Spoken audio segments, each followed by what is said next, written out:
Olá! O Vida Vivida de hoje recebe uma jornalista com mais de 20 anos de carreira. Ela é apresentadora do RJTV segunda edição, do Arquivo N da Globo News e ainda tem um quadro no Fantástico. Aqui conosco, Leilane Neubart. E aí, Leilane, tudo bem? Tudo bom, João, e você? Falei certo, é Neubart? Falou perfeito. Que é alemão o sobrenome? Alemão. Tá certo, a gente vai estar batendo um papo, respondendo as perguntas do Povo Fala, mas antes a gente vai saber um pouco mais sobre a sua carreira. Tá bem? certo. Vamos lá.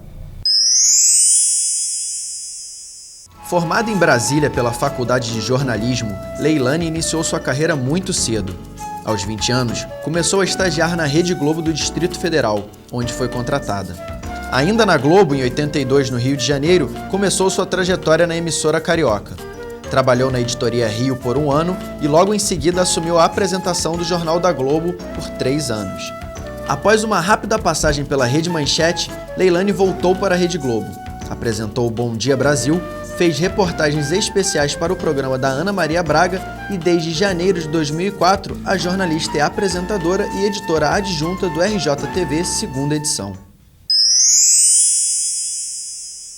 Leilane, por que o jornalismo? Olha, João, eu sempre gostei de português, de escrever, de fazer redação. Meu pai foi jornalista, acho que isso também teve uma certa influência. Meu pai trabalhou muito, primeiro como jornalista, depois como publicitário. Eu cheguei a pensar em arquitetura, mas eu não tenho jeito, não sou muito caprichosa, enfim, achei que não ia dar certo. E o jornalismo, além da questão da língua portuguesa, me encantava uma coisa que até hoje me encanta, que é a ideia de você estar participando da história do seu tempo. Isso foi uma coisa que sempre me mobilizou muito, me encantou muito. Poder estar vivendo as coisas que no futuro vão fazer parte da história. Então, hoje em dia, depois de 20 anos de profissão, já existem uma série de fatos que fazem parte da história do nosso país, da história da nossa cidade e que eu vivi profissionalmente. Quem pôde participar. Exatamente. Então, isso me encanta muito. E você, com 20 anos, você se formou em Brasília e com 20 anos você já estava na Globo de Brasília. Como é que foi essa sua chegada lá, assim, tão nova? Eu cheguei achando que o estágio significaria sair ao lado de um repórter famoso na época, de um bom repórter da época, e ver como é que ele trabalhava, né? Eles me deram uma pauta, que a pauta nada mais era do que um pedaço de papel, que o meu chefe de reportagem escreveu para mim assim, 18 horas, missa de 7º dia, o nome do fulano, Igreja Dom Bosco. Deu na minha mão e falou, vai lá e faz a matéria. Eu falei, não, o senhor tá enganado, eu vim aqui para estagiar. Ele falou, vai lá e faz a matéria. Então, o meu início em televisão foi assim, quer dizer, eu tive que ir, tive que fazer a matéria. É claro que a matéria não entrou, porque também não era para entrar. Eles me deram uma matéria qualquer para ver como é que eu me saía. Você sairia? Eu escrevi a matéria toda felizinha, toda empolgada, né, quando eu voltei para a redação. E era filme, não era VT, gente, eu sou bem antiga. E quando ele pegou a matéria, leu, ele falou assim, tá direito. Amassou e jogou no lixo. Aí eu tinha a impressão que eu ia morrer, né? Mas aí depois eu fui aprendendo como lidar com ele, e ele foi me explicando que não, que era só um teste. Então foi mais ou menos assim. Aí a partir daí, quer dizer, na verdade foi uma grande primeira experiência, um susto muito grande.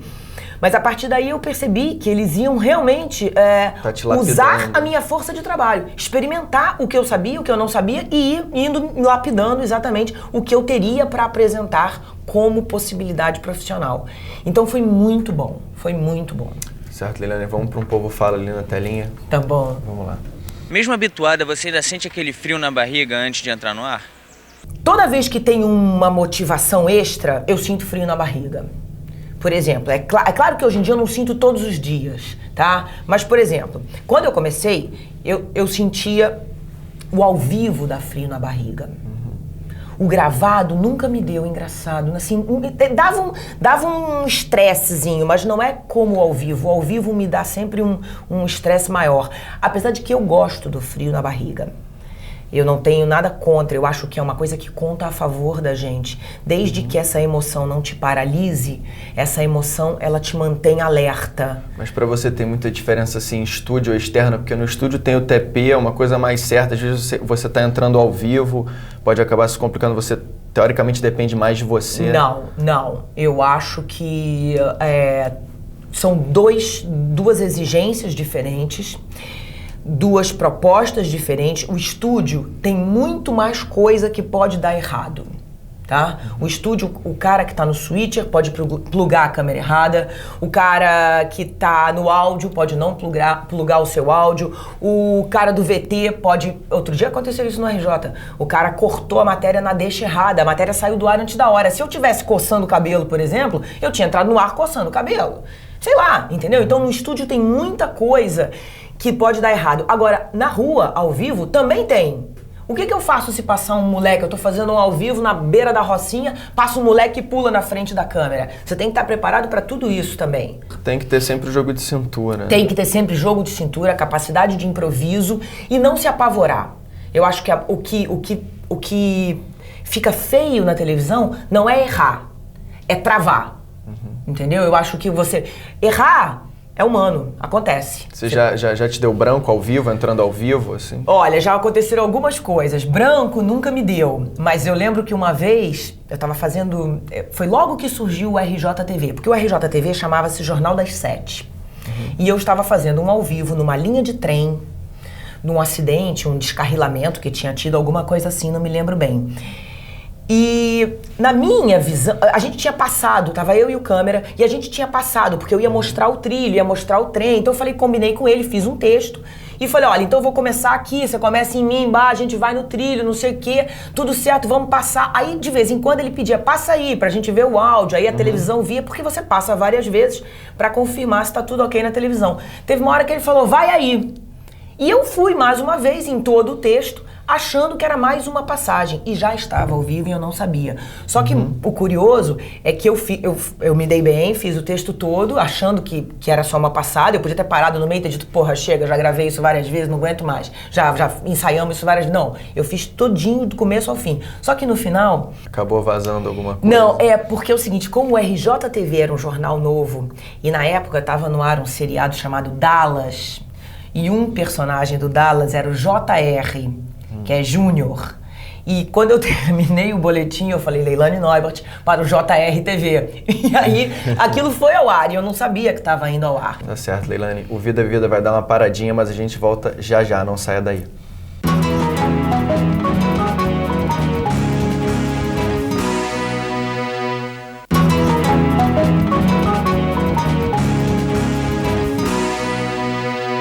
Vida Vivida de volta, hoje conversando com Leilane Neubart. Leilane, vamos direto para uma telinha. Vamos lá. Leilane, como foi se ver pela primeira vez na televisão? Você é muito crítica? Ai, foi horrível. Eu até hoje eu não tenho muita... Tem gente que adora se ver, né? Eu fico vendo, mesmo na redação, gente, quando a matéria, a pessoa que fez a matéria vai entrar, a pessoa para na frente da televisão e fica se olhando, aí fica... Prestando atenção. E repetindo o próprio texto que ela está dizendo na tela. Eu não gosto de me ver. A vantagem de trabalhar ao vivo também é essa. Você não se vê, né? Porque quando você está fazendo ao vivo o jornal, eu mal e mal consigo me ver no PGM um pouco antes e tal. Eu preciso me ver. Eu me vejo como uma forma de criticar se a minha postura, se eu não estou assim... Mas você ainda se assiste... Eu me assisto, por exemplo, o quadro do Cena Mágica do Fantástico, que entrou no ar outro dia. Eu queria ver como tinha ficado o final, como tinha ficado a edição, como tinha ficado o meu tom na apresentação daquele quadro, junto com a edição, porque eu gravei só a cabeça, não vi o texto editado. Então, o que me faz assistir é sempre... a necessidade que eu sei que eu tenho de melhorar, de me criticar, de descobrir o que está errado para poder fazer melhor. Mas não é uma coisa de ficar me adorando, entendeu? Até porque eu vejo sempre mais o que está errado do que o que está bom. Ontem mesmo a gente estava comentando isso. Acho que é uma coisa de muitos jornalistas, mas eu tenho sempre a tendência de observar e me criticar sempre pelo lado do erro. É difícil dizer, nossa, isso ficou legal e tal, mas até de vez em quando eu vejo, mas eu tô sempre mais preocupada com o que tem que mudar, entendeu? De repente uma cara que ficou assim, ou um cabelo que o cacho ficou fora do lugar. Leilane, com 23 anos, você já estava apresentando o Jornal da Globo, isso já na Globo do Rio. Queria que você contasse pra gente como que foi essa experiência, muita responsabilidade. Muita responsabilidade. Eu, na época, não tinha a noção do tamanho da responsabilidade. Eu acho que se eu tivesse, talvez eu tivesse tremido na base muito mais. E eu aceitei aquela missão, como aceitei fazer uma matéria na rua, como aceitei no primeiro dia fazer a primeira matéria. As coisas foram acontecendo na minha vida. E exatamente por eu ser muito nova, eu acho que eu não tinha a dimensão exata. Na primeira reunião, antes do jornal, na última reunião, né, do Jornal da Globo, antes da estreia, eu me dei acordo do peso que tinha aquela história. Porque eu tinha 23 anos e eu estava numa reunião com Armando Nogueira, que era o diretor-geral do jornalismo da Globo, Alice Maria, que era a diretora abaixo dele, o Jô Soares, que ia ter um quadro especial dentro do jornal, o Marco Antônio Rocha, que na época era um comentarista de economia, a Miriam Leitão da época, a Dileia Frati, que depois trabalhou com o Jô muitos anos, mas que era editora do Jornal da Globo. Enfim, gente que eu admirava profundamente, de uma competência extraordinária, reconhecida, e eu olhei em volta e falei, caramba... Você é garota. E o Eliakim Araújo, que era o cara que apresentava junto comigo, e eu tinha de idade quase que o que aquelas pessoas tinham de profissão. Então era uma coisa, aquilo, aí eu dei uma assustadinha, mas o que eu pretendia? Cumprir bem aquela missão. Mas o jornal não existia antes. O jornal existia com um outro formato. Ele mudou radicalmente o formato. E das matérias que você fez, qual mais te marcou? Eu acho que sem dúvida foi a do Rally. Tem uma série de outras que eu fiz antes do Rally e depois do Rally. Mas curiosas, assim, de começo de carreira. De começo de carreira fiz tanta coisa que eu gostei. Tem uma com maiô, que eu sei que você fez uma passagem de maiô. Onde Teve é que foi? Essa foi muito ousada. Ousada a proposta, e eu mais uma vez aceitei, como sempre aceitei todas as propostas que me apresentaram, acreditando que podia dar certo e enfim, sem raciocinar o que podia dar errado. Essa era uma matéria na Ilha Grande, ideia do Armando Nogueira, que então era diretor de jornalismo da época. Era uma matéria que chamava-se O Céu e o Inferno, quando a Ilha Grande ainda tinha o presídio, e eu faria o céu e o Caco Barcelos faria o inferno. O inferno era o presídio e eu faria a Ilha Grande, todo aquele paraíso que tem lá. E o Armando me propôs fazer a matéria com o que a gente chamava na época de repórter participativo, ou seja, entrar no mar e entrar numa cachoeira que tinha na Ilha Grande, tudo bem, eu fiz. Só que hoje sou muito crítica. Naquele momento eu já fiquei muito crítica, porque é o seguinte, como a coisa foi feita toda muito correndo, não me abasteceram de informação suficiente sobre a Ilha Grande. Então, hoje em dia, essa é uma matéria que há muitos anos eu não vejo. Acho que há muitos e muitos anos, mais de 15 anos que eu não vejo essa matéria. Mas ela é fraca de informação. Entendeu? Ela ficou muito em cima do, olha que legal, isso aqui, como é bonito. E jornalisticamente eu tenho muitas críticas a essa matéria. Não é nem a questão da ousadia do maiô, que realmente foi uma ousadia. E que não seria mais permitido hoje em dia. De jeito nenhum, imagina. Você não pode usar nem manga de fora, nem braço de fora. Você fez uma matéria fantasiada no Sambódromo também. Fiz também dentro dessa linha, porque era uma época, tá? Era um momento em que a linha era repórter participativo. Então a proposta era o que sente uma pessoa saindo na Sapucaí pela primeira vez. Era a inauguração do Sambódromo, 84.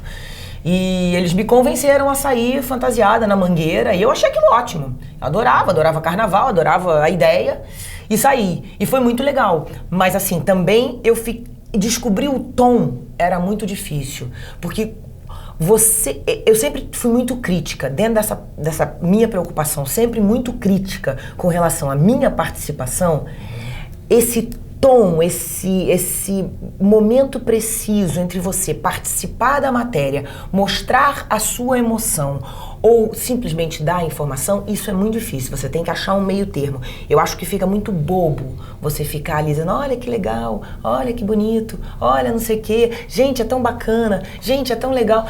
Você tem que dar informação, você tem que deixar o público sentir a sua emoção, mas passar informação, porque a função da gente é sempre informar. Certo, Leilane, a gente vai dar mais uma paradinha, mas o Vida Vivida volta já, não saia daí.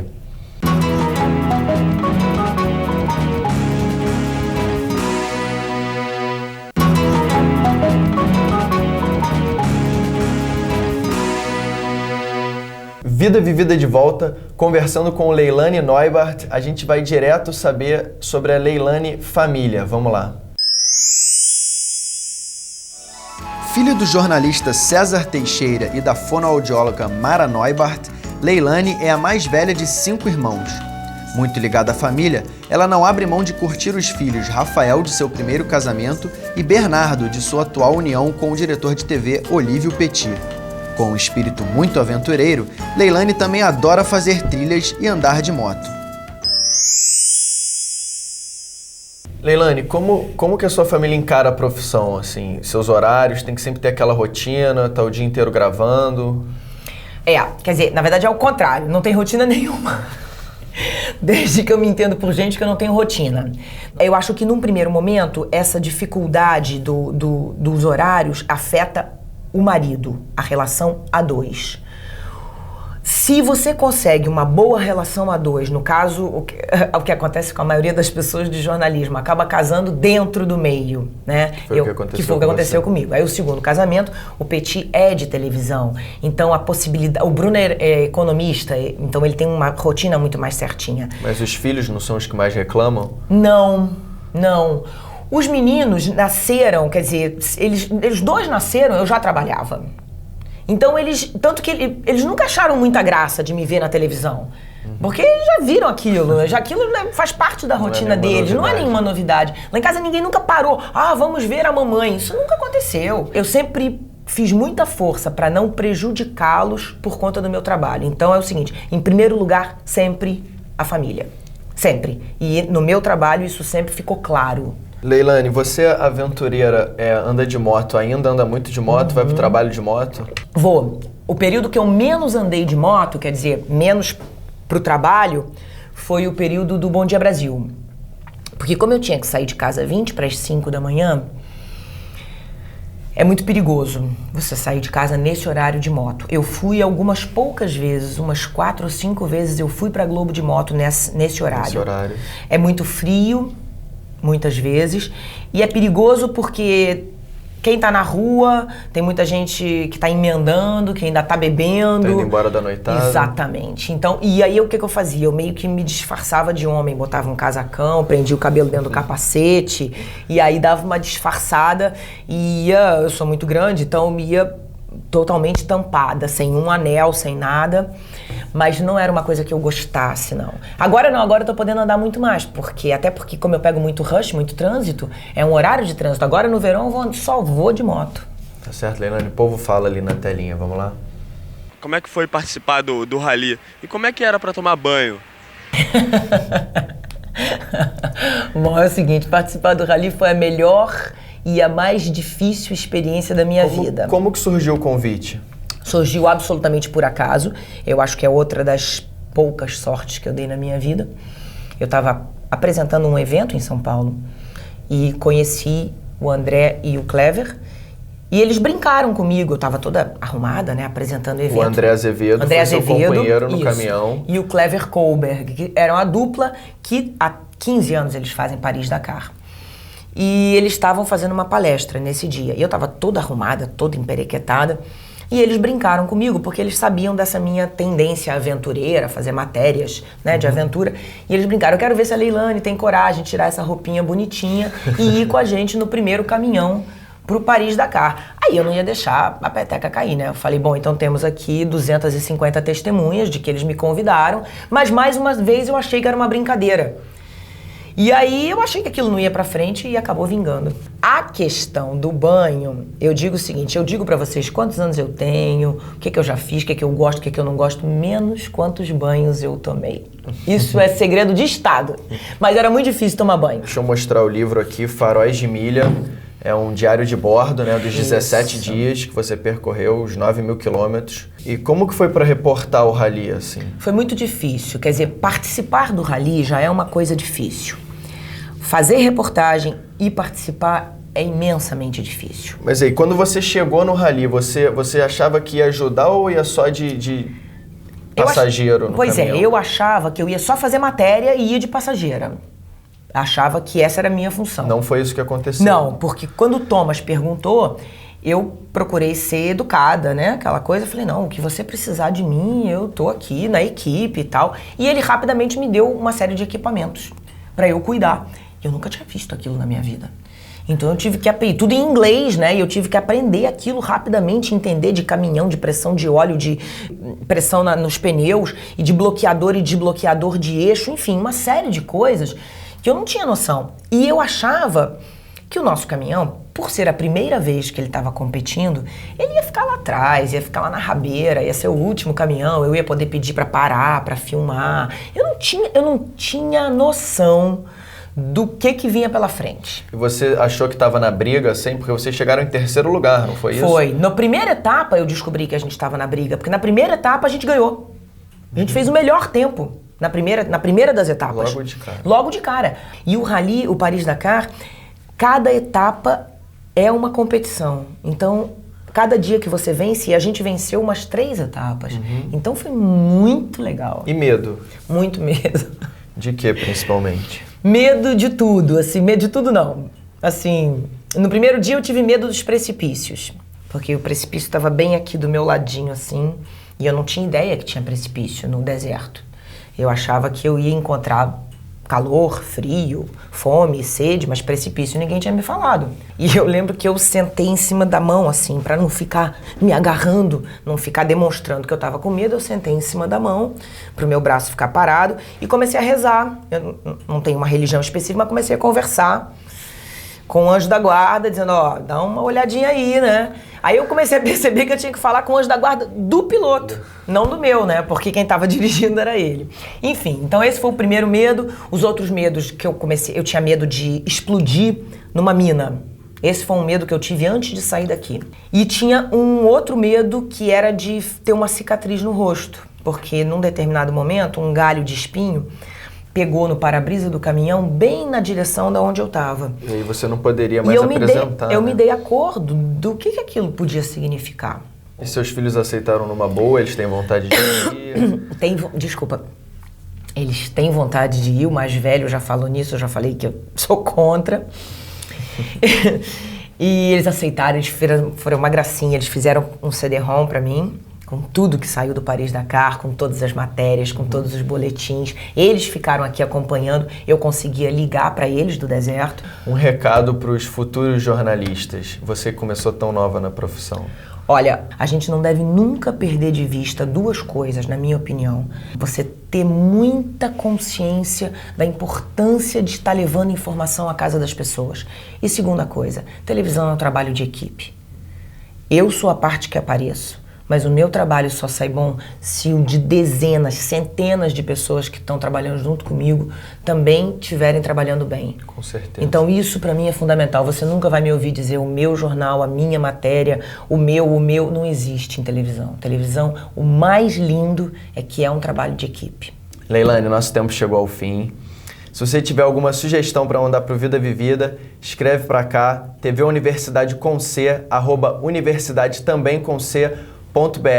Leilane Neubert, mais uma vez, muito obrigado. Obrigada, João. Até o próximo Vida Vivida e até lá.